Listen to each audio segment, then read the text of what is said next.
நீங்கள் பார்த்துக் கொண்டிருப்பது உங்கள் Vijay. Morning sir. Thank you sir. ஆஃபீஸை மூட போறாங்களேன்னு அவன் கவலையோட உட்காந்துருக்கான். நீ ஒருத்த மட்டும் சந்தோஷமா இருக்கியே, தப்பா இருக்கே. என்ன சார்? கரையில கிடைக்கிற மீன் துடிக்காம சந்தோஷமா நீந்திச்சுன்னா என்ன அர்த்தம்? என்ன சார் அர்த்தம்? கெட்டவன் சந்தோஷமா இருக்கான்னா அங்க ஏதோ தப்பு நடக்க போகுதுன்னு அர்த்தம். ஏன் சார், நான் கெட்டவனா சார்? அதுல உனக்கு சந்தேகம் வேற இருக்கா? நீயே யோசிச்சு பாரு. வாழ்க்கையில நீ யாருக்காவது நல்லது பண்ணிருக்கியா? உன்னோட வேலை என்ன? நல்ல வேலையாட்கள் கண்டுபிடிச்சு கொண்டு வர்றது, கம்பெனில அவங்கள சந்தோஷமா வச்சுக்கிறது. இது எப்பாவது நீ பண்ணிருக்கியா? உன்னை பிடிச்சிருக்குன்னு இந்த ஆபீஸ்ல ஒருத்தன் சொல்லுவானா? ஏன் சார் இப்படி என்னை கூப்பிட்டு அவமானப்படுத்துறீங்க? அவமானப்படுத்தலையா, அறிவுரை சொல்றேன். வேலை செய்யறவங்களுக்கு நல்லது பண்ணலாம், தப்பு இல்ல. சார், என்னுடைய கடமை தானே சார் நான் செய்கிறேன். நான் என் வேலையை செய்கிறது உங்களுக்கு தப்பாக தெரியுதா சார்? இந்த வேலையில இருக்கிறப்ப இப்படிதான் இருக்கணும்னு ஒவ்வொரு வேலையை பத்தியும் ஒரு பொதுவான எண்ணம் இருக்கு. அதை மாத்தி பண்றப்ப அந்த வேலையினால அவங்களுக்கு பெருமை வரதுக்கு பதிலா அவங்களால அந்த வேலைக்கே பெருமை வந்திருக்கு. சார், இந்த இடம் எனக்கு புரியல சார். எனக்கு தெரியும் இது உனக்கு புரியாதுன்னு. உன்ன மாதிரி ஒரு HR மேனேஜர்கிட்ட இருந்து நான் இதுக்கு மேல எதிர்பார்க்க மாட்டேன்.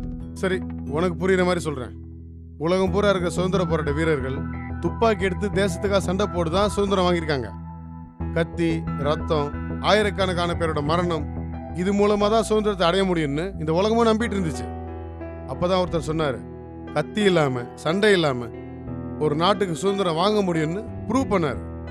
அவர் தான் நம்ம தேச தந்தையா கொண்டாடிட்டு இருக்கோம். Yes sir. சக்சஸ்ஃபுல்லா இருக்கிறதுக்கு யாருமே செய்யாத வேலையை செய்யணும்னு அவசியம் இல்லை. எல்லாருமே செய்யற ஒரு வேலையை யாருமே செய்யாத ஒரு டிஃப்ரெண்ட் மெத்தட்ல செய்யணும். Successful men, they don't do different things. They do things differently. அடடா, உனக்கு இதெல்லாம் கூட தெரிஞ்சிருக்க. சென்னை புத்தக கண்காட்சிக்கு போனியா? Yes sir. இது எந்த புக்ல படிச்ச? அது ஒரு ஸ்டாலில், ஒரு பப்ளிகேஷனில் போட்ட ஒருத்தர் எழுதின புக்கு சார். ஒரு ஸ்டால்ல ஒரு பப்ளிகேஷன்ல போட்ட ஒருத்தர் எழுதின ஒரு புக்.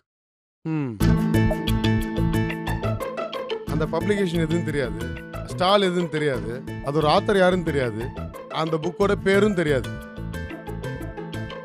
ஷிவ்கேரா எழுதின யூ கேன் வின்ன்ற புக் அது. Yes sir, yes sir. உன்னை எதுக்கு வர சொன்னேன்னா, எதுக்கு சார்? கம்பெனி எப்போ க்ளோஸ் பண்றோம்? இந்த 31ஆம் தேதி சார். 31ஆம் தேதியோட க்ளோஸ் பண்ணிடுறோமா? Yes sir. No sir. ஏதாவது ஒரு பதில் சொல்லு. தப்பா சொன்னாலும் தெளிவா சொல்லு. இந்த 31ஆம் தேதியோட கம்பெனி க்ளோஸ் பண்ணிடுவோம் சார். அது உன்னோட ஆசை, ஆனா அது நடக்கல சார். கம்பெனியை தொடர்ந்து நடத்துறோம். சேர்மன் ஒத்துக்கிட்டாரு. மூட போற கம்பெனி தானே, எப்படி வேணா இருக்கலாம் எல்லாம் யோசிச்சிருப்பாங்க. உங்களுக்கெல்லாம் கம்பெனியை மூட போறதில்லன்னு ஒரு மெயில் அனுப்பு. நிஜமாவே மூட போறது இல்லையா சார்? உன் ஏமாற்றம் எனக்கு புரியுது.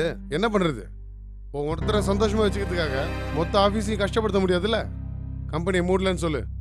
Yes sir. எல்லாரையும் நான் மீட் பண்ணணும், ஆர்கனைஸ் பண்ணு. ஒரு 7-8 மாசம் கம்பெனியோட சிரமமான காலம். எல்லாரும் ஹார்ட் ஒர்க் பண்ணணும். அப்பதான் இந்த பிரச்சனையிலேருந்து நம்ம வெளியே வர முடியும். நீ போலாம். என்ன? இல்ல சார், சேர்மன் என்கிட்ட எதையும் சொல்லலையே சார். ஓ, சேர்மன் எல்லாத்தையும் உங்ககிட்ட சொல்லிட்டு தான் செய்வாரா?